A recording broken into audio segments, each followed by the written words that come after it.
السلام علیکم ورحمۃ اللہ وبرکاتہ۔ کلاس ہشتم۔ اب آج ہم آپ کا پہلا کوشچن قرآن مجید کا مختصر تعارف بیان کریں، اس کو کرتے ہیں۔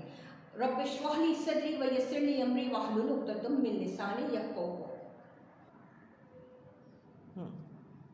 سوال نمبر 1، قرآن مجید کا مختصر تعارف بیان کریں۔ جواب ابتدائیہ: اللہ تعالیٰ نے انسان کو پیدا کیا، اس کی جسمانی اور فطری ضروریات کے لیے مادی وسائل پیدا کیے اور اس کے ذہن اور روح کی رہنمائی کا بھی اہتمام فرمایا۔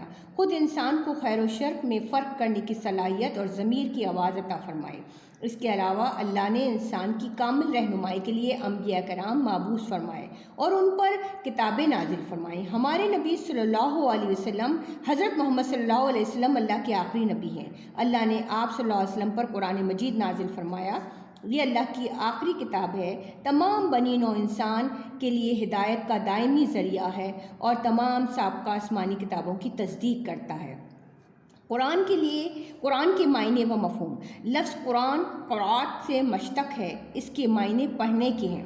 چنانچہ وہ کتاب جو بار بار اور کثرت سے پڑھی جائے، اس کتاب کو بار بار پڑھنے اور اس پر غور و فکر کرنے کی تاکید کی گئی ہے۔ حضرت جبرائیل علیہ السلام نے بھی حضرت محمد صلی اللہ علیہ وسلم کو یہ پڑھ کر سنایا تھا۔ اس مناسبت سے قرآن کا اس سے بہتر کوئی نام نہیں ہو سکتا۔ قرآن کا تعارف۔ قرآن کا نزول ہمارے نبی صلی اللہ علیہ وسلم پر 40 سال کی عمر سے شروع ہوا، جس کا سلسلہ مدنی دور تک پھیلا ہوا ہے۔ پہلی وحی غار حرا میں نازل ہوئی، جو کہ سورہ علق کی ابتدائی 5 آیات ہیں۔ قرآن کی وہ صورتیں جو مکہ میں نازل ہوئیں مکی اور جو مدینہ میں نازل ہوئیں مدنی صورتیں کہلاتی ہیں۔ قرآن میں 30 پارے، 114 صورتیں، 7 منزلیں اور 14 سجدے ہیں۔ قرآن کا موضوع و مضامین۔ قرآن کا موضوع انسان ہے، اس لیے انسان سے متعلق ہر وہ شے جو کائنات میں موجود ہے قرآن کے مضامین میں شامل ہے۔ اس میں انسانی زندگی کی حقیقت، خیر و شر، حلال و حرام، جزا و سزا، اجر و ثواب، اخلاقی تعلیمات، عبادات اور جہاد فی سبیل اللہ، غرض یہ کہ ہر طرح کے مضامین شامل ہیں جس میں انسان کے لیے رہنمائی موجود ہے۔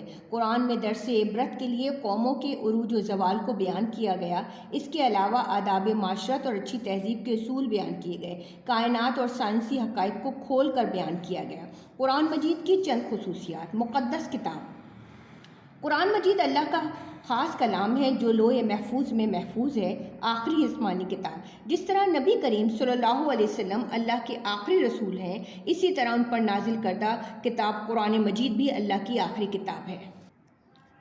سرچشمہ رشد و ہدایت۔ انسان کی بھلائی اور ہدایت کے لیے اصول و احکام بیان کر دیے گئے ہیں جو دنیا میں ترقی اور آخرت میں نجات کا باعث ہے، اور قرآن کریم انسان کی رہنمائی کے لیے تمام تقاضوں کو پورا کرتا ہے۔ پیغام امن و سلامتی۔ قرآن مجید نے امن و سلامتی، آزادی و مساوات کا درس دیا اور تمام تعصبات کو مٹا کر معاشرے کی بنیاد شرافت اور تقوی پر رکھی۔ قرآن کا اعجاز۔ قرآن مجید اپنے احکام دلکش انداز میں پیش کرتا ہے کہ سننے والا متاثر ہوئے بغیر نہیں رہ سکتا۔ عرب اپنی زبان دانی کے باوجود قرآن کے اس دعوے پر کہ تم اس کے مقابلے میں ایک صورت بنا لاؤ، نہ کل کوئی اس کی مثال پیش کر سکا، نہ قیامت تک اس کی مثال پیش کی جا سکے گی۔